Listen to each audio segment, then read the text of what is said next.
नमस्कार दोस्तों, मैं रविंदर सेजवार। स्वागत है आप सभी का हमारे YouTube चैनल में। दोस्तों, आज हम आपके लिए रोज़ाना की तरह एक नया वीडियो उन्हें लेकर हाजिर हुए हैं। इसमें हम आपको क्लास 10th NCERT पैटर्न पर आधारित जो मनोहर रेखा मैथ है, उसमें हमारी एक्सरसाइज नंबर 9.2 यानी 9B, ये 9.2 पॉइंट वाला सिस्टम गवर्नमेंट मैथ में होता है, लेकिन ये मनोहर रे द्वारा लिखा हुआ है, राइटर हैं उसके। तो दोस्तों, ये जो एक्सरसाइज 9B जो है, उसमें हमने आपको 5 सवाल बता दिए थे। आज हम 6वें सवाल से स्टार्ट करेंगे और इसको जो है जल्द से जल्द फिनिश करवाने का प्रयास करेंगे। तो दोस्तों, अभी तक आप हमारे चैनल पर नए हैं तो हमारे चैनल को सब्सक्राइब कर लें। अगर हमारे वीडियोज आपको पसंद आए तो इन्हें ज़्यादा से ज़्यादा लाइक करें, साथ ही अपने दोस्तों के साथ शेयर भी करें और हमारे बेल आइकन को प्रेस करें, जिससे आने वाले वीडियो का नोटिफिकेशन जल्द से जल्द आप तक पहुंच सके। तो दोस्तों देखिए, अब हम बढ़ते हैं क्वेश्चन नंबर 6 की ओर। क्वेश्चन नंबर 6 में क्या लिखा है कि समुद्र के किनारे स्थित किसी पहाड़ी से देखने पर एक नाव जो पहाड़ी की ओर जा रही है, उसका अवनमन कोण 30 अंश का है। 4 मिनट पश्चात उसका जो अवनमन कोण है वो 60 अंश हो जाता है।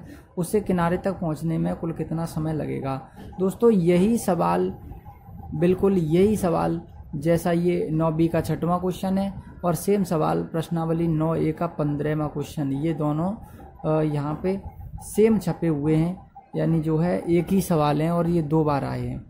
थोड़ा सा अंतर जरूर हो सकता है ABCD में, त्रिभुज में, लेकिन दोस्तों यही सवाल है, इसलिए हम इसको जो है करा नहीं रहे हैं, इसका जो आंसर है। और वैसे भी ये जो क्वेश्चन है वो ऑब्जेक्टिव है, इसमें दिया हुआ है 2 मिनट, 4 मिनट, 10 मिनट, तो इसमें से जो आंसर है वो आप 2 मिनट पर टिक कर लीजिए और आपको पूरा करना है तो आप 9A का 15वां सवाल कर लीजिए। इसका हम लिंक डिस्क्रिप्शन में ज़रूर दे देंगे। दोस्तों, बढ़ते हैं अब 7वें सवाल की ओर। तो 7वें सवाल में क्या कह रहा है उसे हम दिखाते हैं आपको। 7वें सवाल में दोस्तों कह रहा है, आप सबसे पहली बात तो ये है कि मैथ ले लीजिए, हम बार बार जो है आपसे नहीं कहेंगे, कई बार जो है कह चुके हैं। 7वें सवाल में देखेंगे, एक 80 मीटर चौड़ी सड़क के दोनों ओर। दोस्तों क्या कह रहा है, एक 80 मीटर चौड़ी कोई सड़क है जिसके दोनों ओर। तो हम यहाँ स्टार्ट करते हैं दोस्तों। अब हम सवालों को लिखना करेंगे बंद और डायरेक्टली जो है स्टार्ट करेंगे।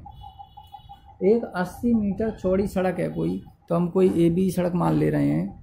ये हमने AB कोई सड़क मान ली, माना AB बराबर सड़क है, क्या है, जिसकी जो चौड़ाई है बराबर 80 मीटर है। कितने मीटर है? 80 मीटर चौड़ी एक सड़क है AB, और सड़क के दोनों ओर आमने सामने, सड़क के दोनों ओर आमने सामने भाई यहाँ और यहाँ, सड़क के दोनों ओर आमने सामने समान ऊंचाई वाले 2 खंबे लगे हुए हैं। समान ऊंचाई के, यहाँ एक खंबा है इस पर और एक इस पर है, आमने सामने 2 खंबे लगे हुए हैं। इसको हम मान लेते हैं C और इसको मान लेते हैं D, ठीक है। आमने सामने 2 खंबे लगे हुए हैं, माना AC तथा BD 2 खंबे हैं। क्या है? 2 खंबे हैं। दोस्तों जैसे प्रश्न कह रहा है बिल्कुल हम वैसे ही चल रहे हैं। आमने सामने 2 खंबे लगे हुए हैं, इन दोनों खंभों के बीच सड़क के एक बिंदु से खंभों के शिखर के उन्नयन कोण। क्या कह रहा है दोस्तों, इन दोनों खंभों के बीच सड़क के, तो हमने मान लिया कि बीच ये है इसका ABCD, ये हमने E मान लिया, इसका बीचों बीच है।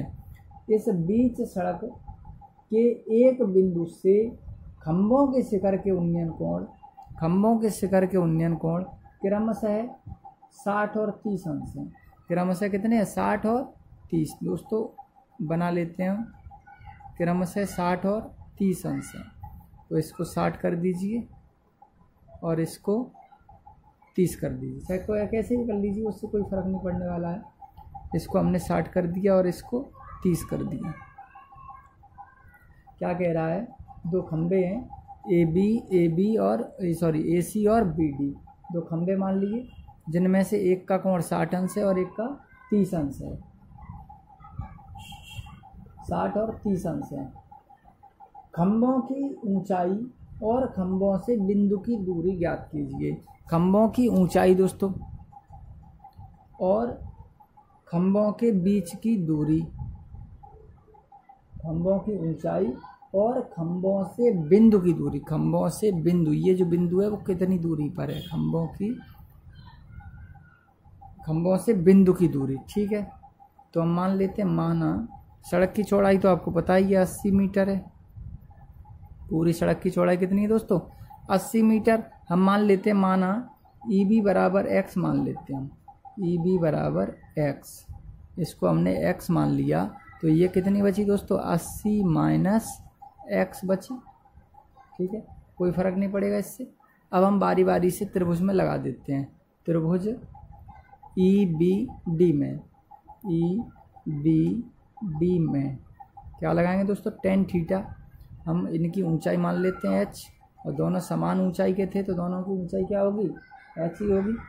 तो EBD में tan थीटा बराबर लंब बट्टे आधार, tan थीटा की जगह, भाई tan थीटा की जगह tan 30 बराबर लंब मालूम ही हमें h, और अपॉन आधार कितना है? आधार है दोस्तों x।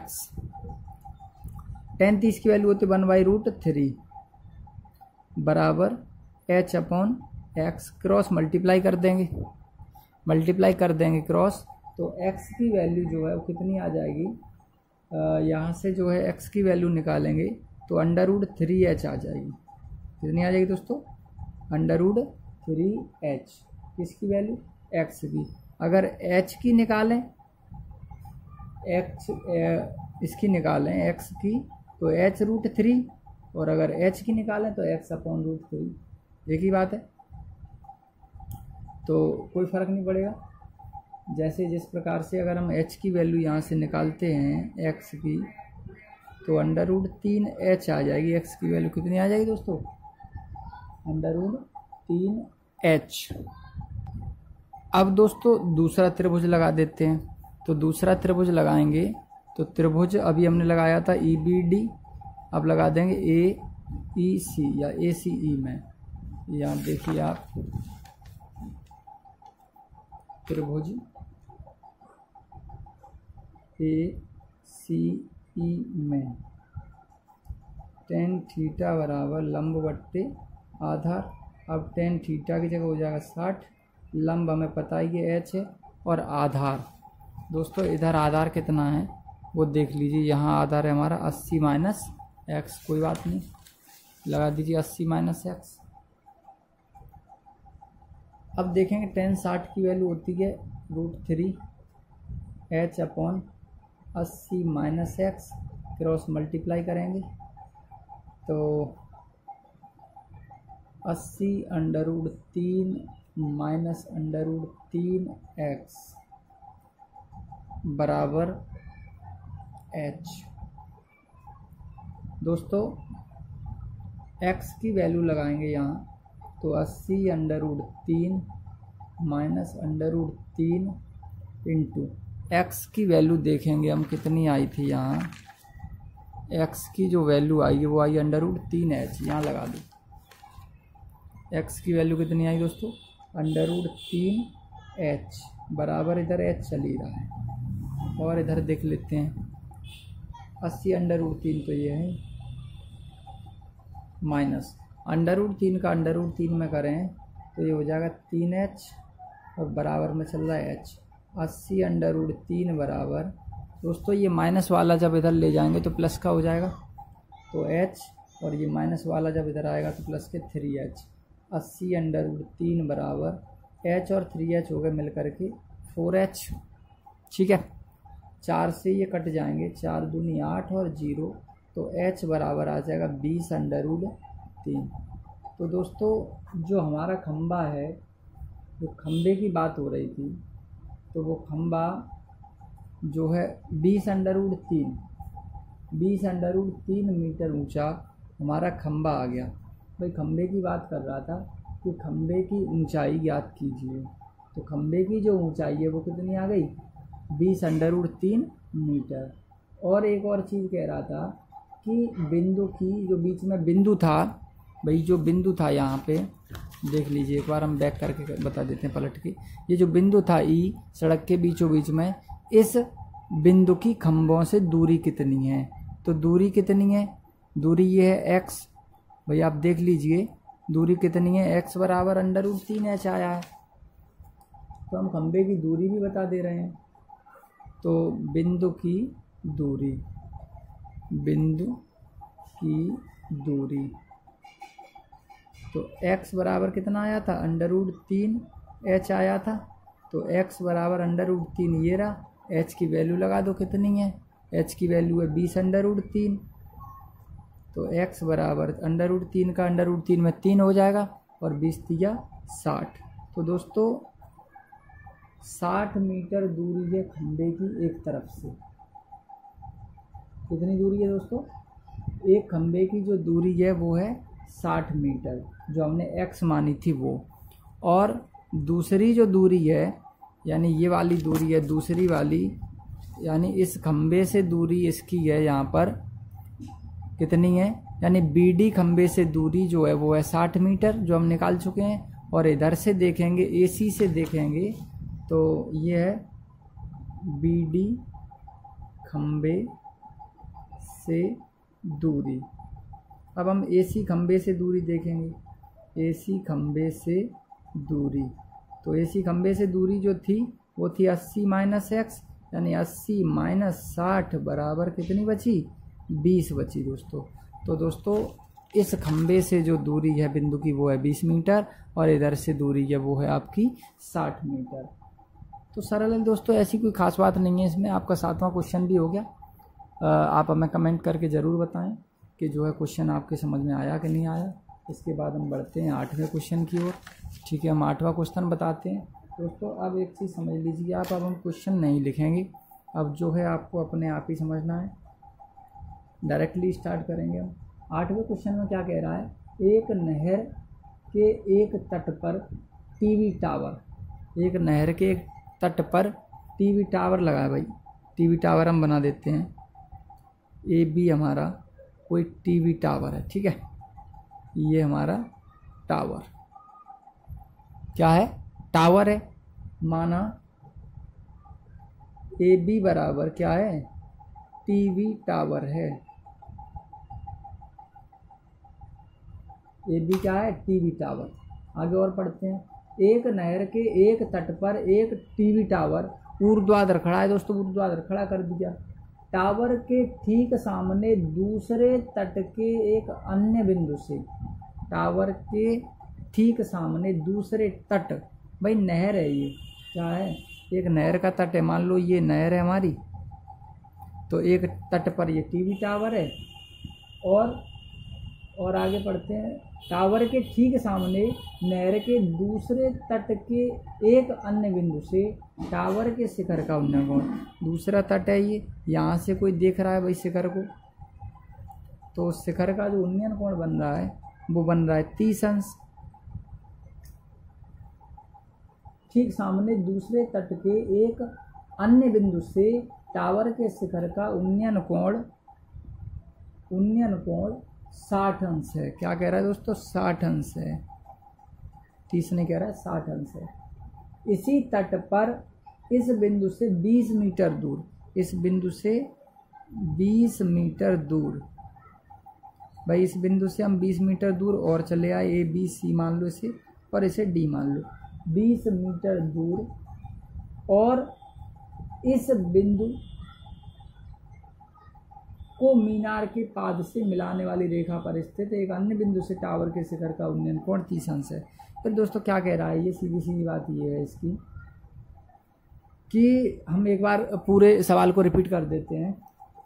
एक नहर के एक तट पर एक टीवी टावर ऊर्ध्वाधर खड़ा है। एक नहर के एक तट पर एक टीवी टावर ऊर्ध्वाधर खड़ा है।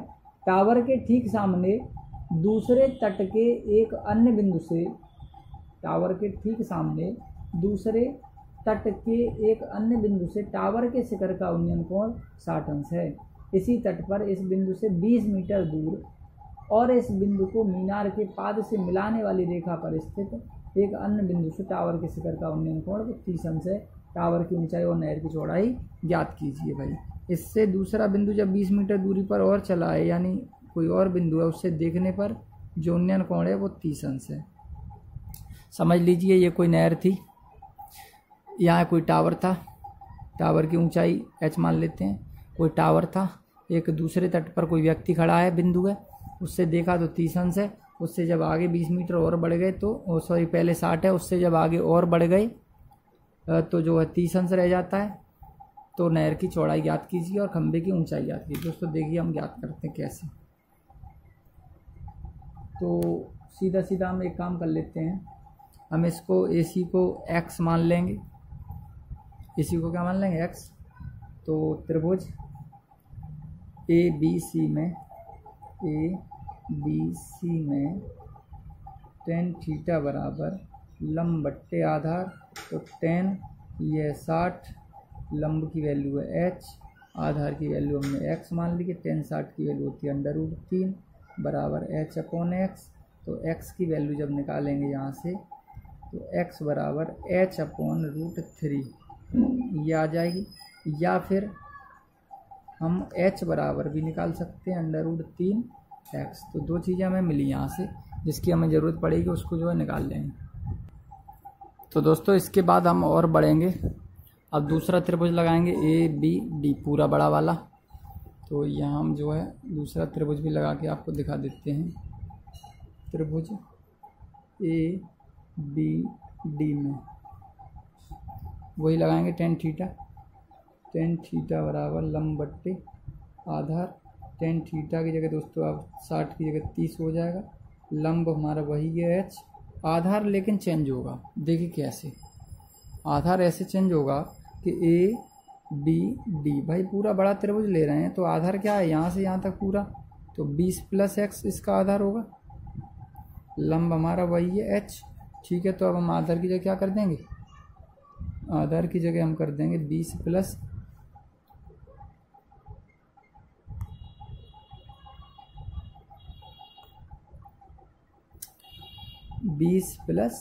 x। ठीक है, tan 30 की वैल्यू लगा दो 1/√3 h/20 + x, क्रॉस मल्टीप्लाई करेंगे √3h बराबर 20 + x। अब हमने x की वैल्यू निकाल ली है, x की वैल्यू आई थी h/√3। ठीक है, √3h तो दे ही रहा है बराबर 20 प्लस x की वैल्यू जो आई थी, तो x की वैल्यू है वो आई है h/√3, और इसके बाद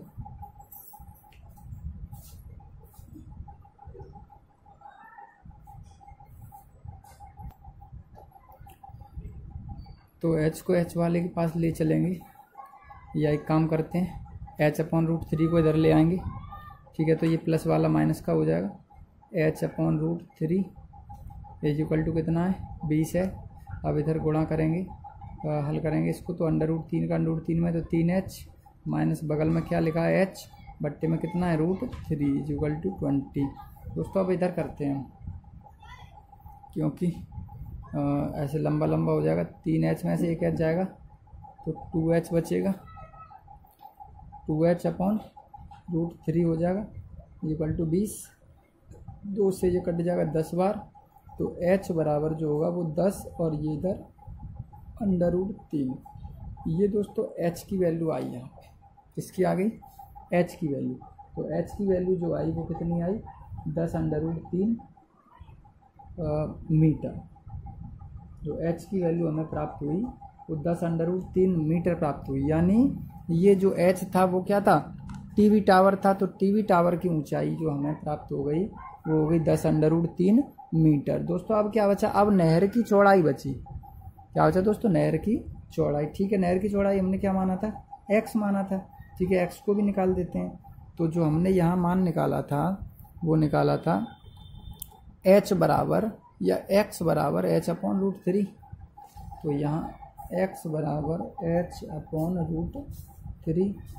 तो x बराबर, इसकी वैल्यू हम निकाल ही चुके हैं 10√3 और बट्टे में √3, √3 से √3 कैंसिल हो गया, x बराबर कितना आ गया 10 मीटर। दोस्तों जो नहर की चौड़ाई है, नहर की चौड़ाई, तो नहर की चौड़ाई यहाँ पे हमने 10 मीटर निकाल ली है, और जो खंबे की यानी टीवी टावर की ऊंचाई थी वो हमने 10√3 मीटर ऊंची निकाल दी।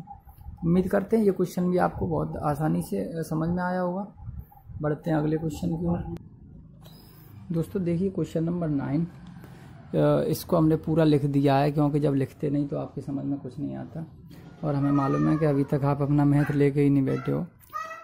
बहुत से बच्चे ऐसे हैं जो मैथ ले भी चुके हैं, लेकिन बहुत से ऐसे हैं आलसी, जो आलसी जीव हैं बिल्कुल, जिन्होंने अभी तक मैथ ही नहीं लिया है।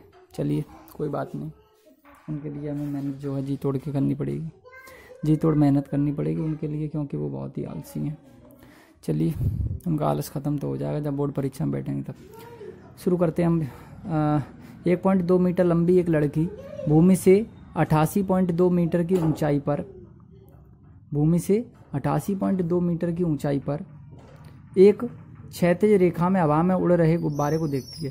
भाई 1.2 मीटर लंबी एक लड़की है, वो भूमि से 88.2 मीटर की ऊंचाई पर उड़ रहे गुब्बारे को देखती है। क्या करती है? गुब्बारे को देखती है जिसकी ऊंचाई भूमि से 88.2 है। कितनी है? भूमि से पूरी यहाँ से 88.2 मीटर है उसकी ऊंचाई। समझ लीजिए एक बार, 1.2 मीटर लंबी तो एक लड़की है, वो भूमि से 88.2 मीटर ऊंचाई पर एक क्षैतिज रेखा में हवा में उड़ रहे गुब्बारे को देखती है। भाई लड़की ये खड़ी है, मान लीजिए ये डायग्राम दिया हुआ है बुक में, ये लड़की है कोई, ये 1.2 मीटर लंबी है और जो भूमि से 88.2 मीटर ऊंचे गुब्बारे को देखती है। क्या करती है? 88.2 मीटर ऊंचाई पर उड़ रहे गुब्बारे को देखती है। यहाँ से लेकर के इसकी दूरी है 88.2 मीटर ऊपर तक।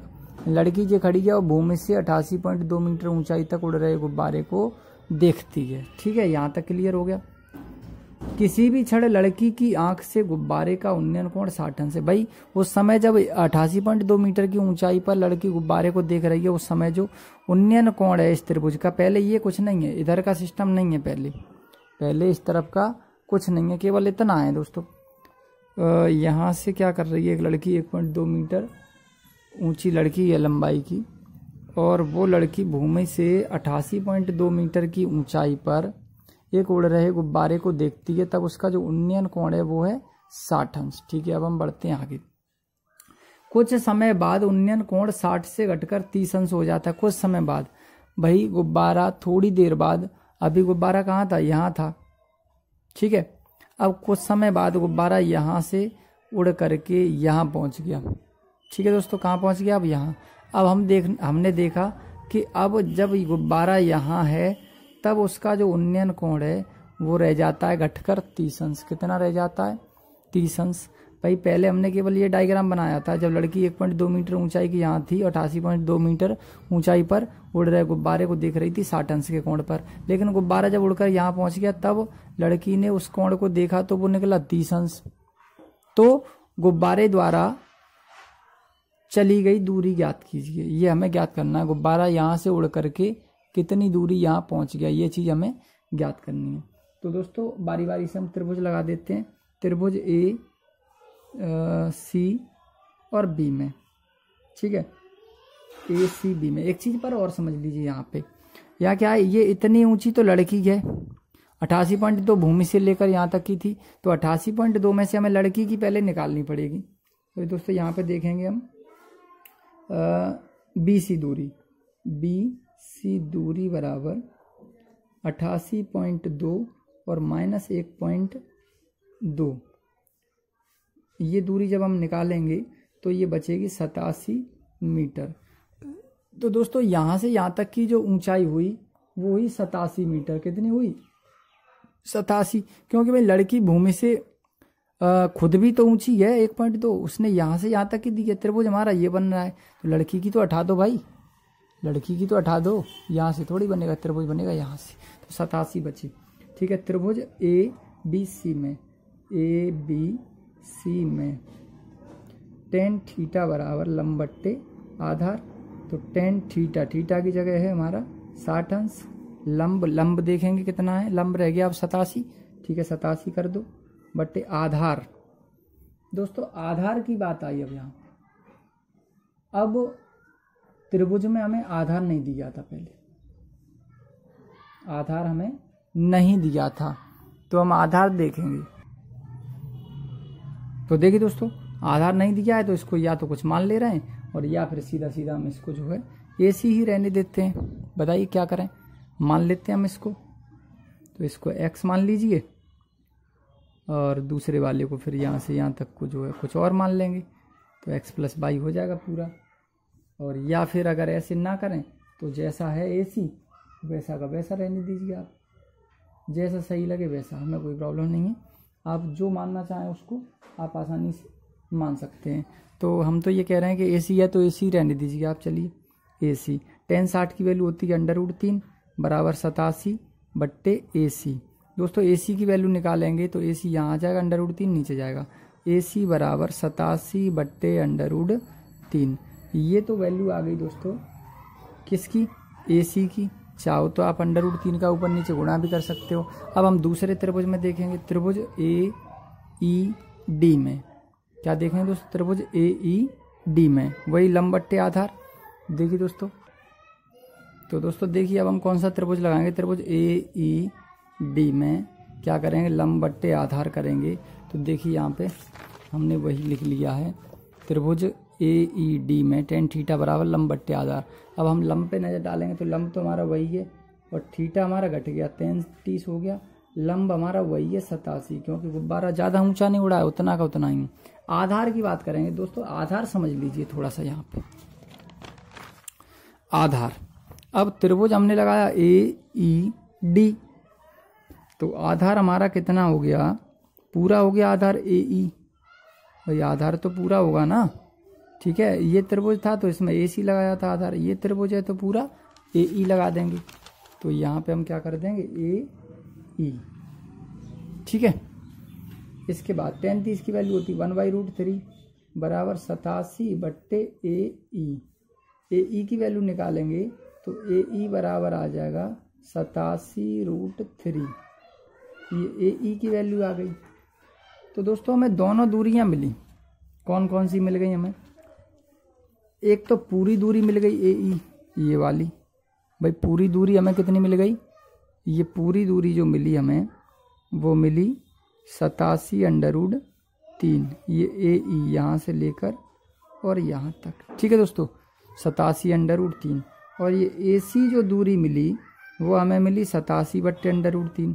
ये जो AC दूरी मिली वो कितनी मिली, 87 बट्टे √3, यहाँ से यहाँ तक की। इतना तो क्लियर है। पूरी दूरी ये है, AC ये है। पूछ क्या रहा था, गुब्बारा पहले था यहाँ, ठीक है दोस्तों, यहाँ इस जगह पे गुब्बारा था, गुब्बारा यहाँ से उड़कर यहाँ पहुँचा इस जगह, तो कितनी दूरी चलकर पहुँचा। तो हमें ये वाली मिल गई, पूरी में से ये दूरी घटा दो 87 बट्टे √3, तो ये दूरी निकल आएगी। यानी AE में से जब हम AC दूरी घटा दें तो ये दूरी निकल आएगी CE, ठीक है। तो हमें ये दूरी निकालनी है बस CE। तो CE निकालने के लिए क्या करेंगे, पूरी यानी AE में से AC घटा देंगे। तो वही देखिए, पूरी दूरी तो हमारी AE है, ठीक है। तो पूरी दूरी AE में से क्या करेंगे, AC दूरी घटा देंगे, ठीक है।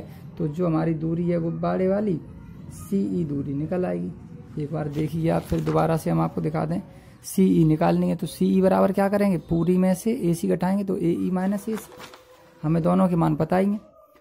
तो CE बराबर AE की वैल्यू आपको पता है 87√3 माइनस AC की पता है 87 बट्टे √3, ये वैल्यू है।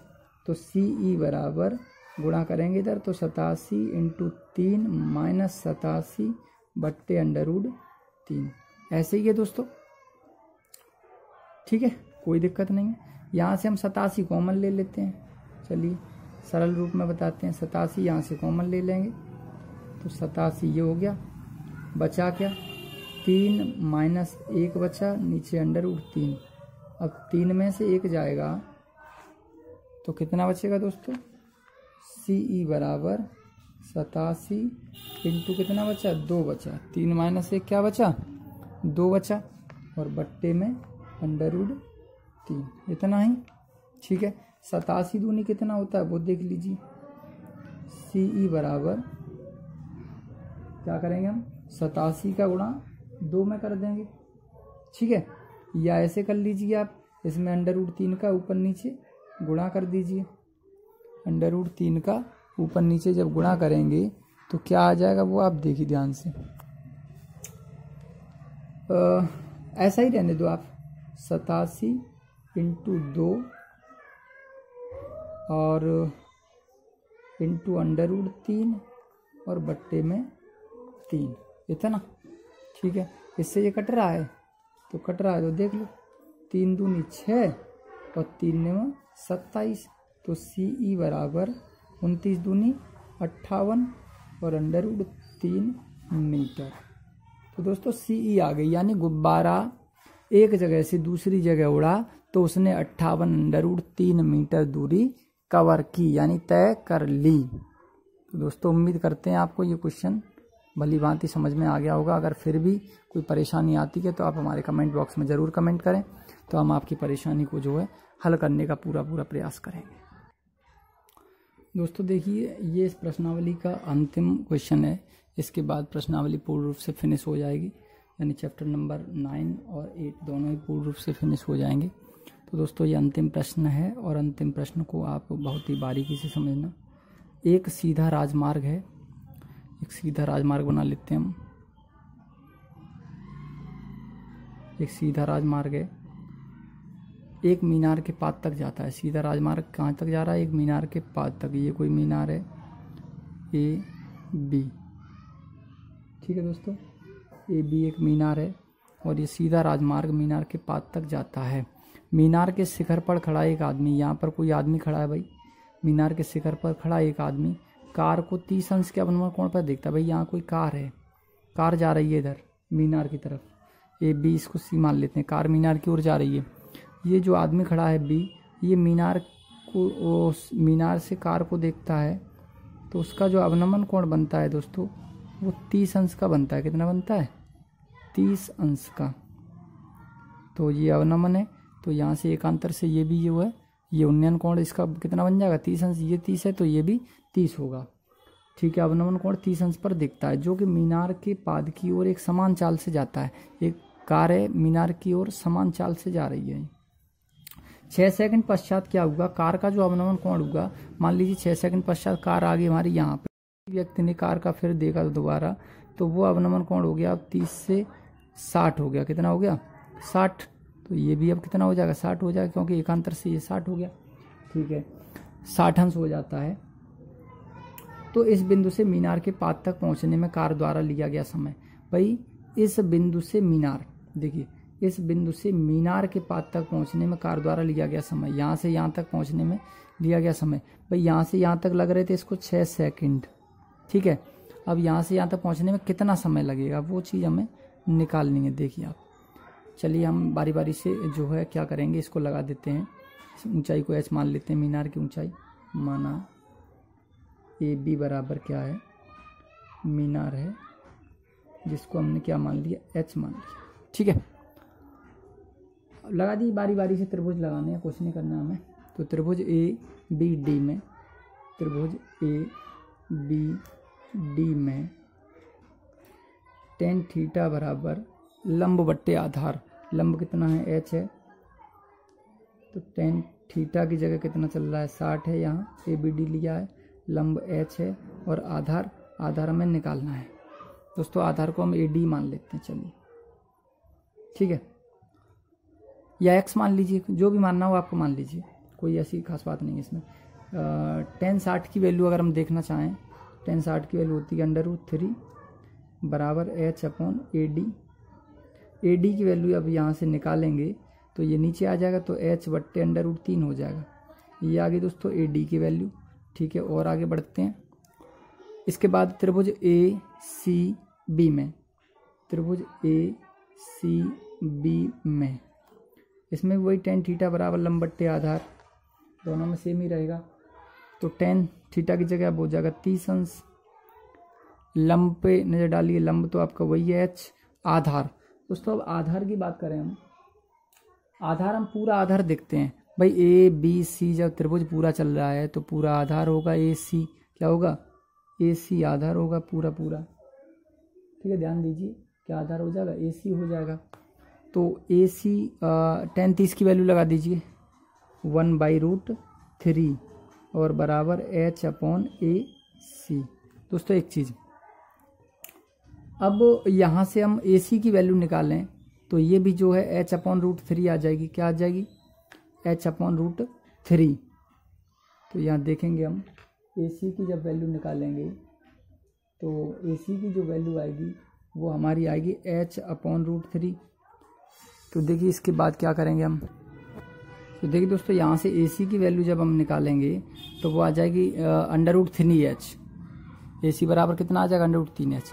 एक काम कर लेते हैं, यहाँ हम थोड़ा दिमाग लगाइए आप। यहाँ से हम अगर ये ए डी की वैल्यू ना निकालें, अगर एच की वैल्यू निकालें तो √3AD आ जाएगा।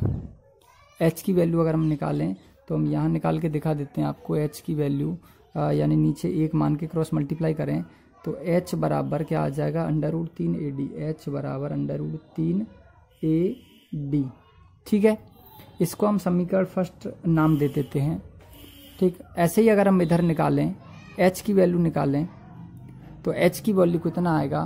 पहले हम इसको क्रॉस मल्टीप्लाई करेंगे तो √3H बराबर क्या आ जाएगा? AC, यानी AC √3H बराबर आ जाएगा AC। इतना तो समझ ही रहे हैं दोस्तों आप। √3H बराबर AC आ जाएगा और H बराबर AC/√3। H बराबर क्या आ जाएगा? AC/√3। ठीक है, तो हम इसको कहाँ लिखें? यहाँ लिख दें तो कोई समस्या नहीं है। H बराबर क्या आ जाएगा? ये जो √3 है वो AC के नीचे पहुँच जाएंगे, तो AC/√3। और इसको मान लीजिए समीकरण नंबर सेकंड। कोई दिक्कत नहीं है, हमने क्या कर दिया? √3 को AC के नीचे कर दिया और ये समीकरण सेकंड मान लिया। दोस्तों एक चीज़ ध्यान दीजिए, समीकरण फर्स्ट और समीकरण सेकंड ध्यान दीजिए। ये समीकरण फर्स्ट है H बराबर √3AD और ये समीकरण सेकंड H बराबर AC/√3। दोनों के LHS बराबर हैं दोस्तों, तो RHS भी बराबर होंगे। जाहिर सी बात है, जब LHS बराबर हैं तो RHS भी बराबर होंगे। तो यहाँ लिख देंगे LHS बराबर RHS, या समीकरण फर्स्ट व सेकंड से। आगे यहाँ लिख देंगे समीकरण फर्स्ट व सेकंड से। तो दोस्तों समीकरण फर्स्ट में क्या है देखिए, यहाँ पे √3AD बराबर। समीकरण सेकंड में क्या है दोस्तों? समीकरण सेकंड में AC/√3, इधर AC/√3 इतना है दोस्तों। यानी LHS बराबर थे तो हमने RHS भी इनके क्या कर दिए? बराबर कर दिए। दोस्तों इसके बाद क्या करेंगे हम? क्रॉस नीचे एक मान के क्रॉस मल्टीप्लाई कर लेते हैं तो √3 का √3 में, तो ये 3AD बराबर आ गया AC। ठीक है दोस्तों, 3AD बराबर आ गया AC। अब हम गौर करेंगे कि AC और AD है क्या चीज़। तो देखिए दोस्तों, दोनों दूरियों को हम देख रहे हैं कि AD और AC आखिरकार है क्या चीज़। तो जैसे ये 3AD लिखा है, इससे आप मत बोलिए, AC पर नज़र डालिए। आप डायग्राम पे चित्र पे चलिए दोबारा, AC पर नज़र डालें हम। ये है हमारा AC। AC को अगर हम ऐसे लिख दें CD + AD, तो कोई फ़र्क पड़ेगा? नहीं पड़ेगा भाई। AC है पूरी, अगर हम इनको दो टुकड़ों में लिखें AD + CD तो कोई फ़र्क नहीं पड़ेगा। तो वही हम लिखना चाह रहे हैं यहाँ। AC को लिख रहे हैं AD + CD। देखिए दोस्तों, इससे हमें कुछ मिल जाएगा यहाँ पे। AD को AD के पास ले आइए, 3AD, ये AD जब इधर जाएगा तो माइनस का हो जाएगा AD और बराबर क्या बचेगा? CD। अब देखिए दोस्तों, 3AD में से जब AD गया तो बचा 2AD बराबर CD। और देखिए दोस्तों आगे देखिए कैसे, 2AD, अब ये 2 इधर जाएगा तो AD बराबर CD/2। हमें क्या मिला? AD बराबर मिला CD/2। AD बराबर क्या मिल गया? CD/2। देखिए जो AD दूरी है वो CD की आधी है। इससे क्या पता चला हमें? इससे पता चलता है कि AD दूरी CD दूरी की आधी है। इससे पता चलता है कि जो AD दूरी है वो CD की आधी है। अब चित्र में देखिए आप, जो AD दूरी है, AD कहाँ है दोस्तों? AD कहाँ है? AD ये रहा। AD जो है वो CD की आधी, AD दूरी ये वाली है वो इसकी आधी है ये वाली। तो जब इसमें 6 सेकंड लग रहे हैं, भाई कार को यहाँ तक पहुँचने में 6 सेकंड लग रहे हैं, और ये आधी दूरी है इसकी, तो जाहिर सी बात है जब आधी दूरी है तो समय भी कितना लगेगा? आधा लगेगा। कितना लगेगा? समय भी आधा लगेगा। तो इससे हमें पता चला कि AD दूरी CD दूरी की आधी है, अतः समय भी आधा ही लगेगा। अर्थात 6 सेकंड बराबर 3 सेकंड, 3 सेकंड। तो समय लगेगा वो कितना लगेगा? 3 सेकंड। तो उम्मीद करते हैं दोस्तों कि आपको जो 9B में हमने जो वीडियोज के माध्यम से आपको जो सवाल बताए हैं वो आपके ज़रूर समझ में आए होंगे।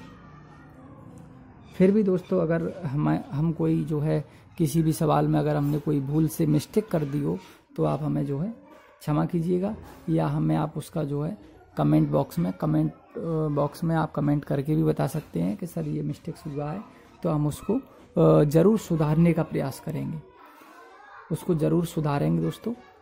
तो उम्मीद करते हैं आपको ये वीडियो ज़रूर समझ में आए होंगे।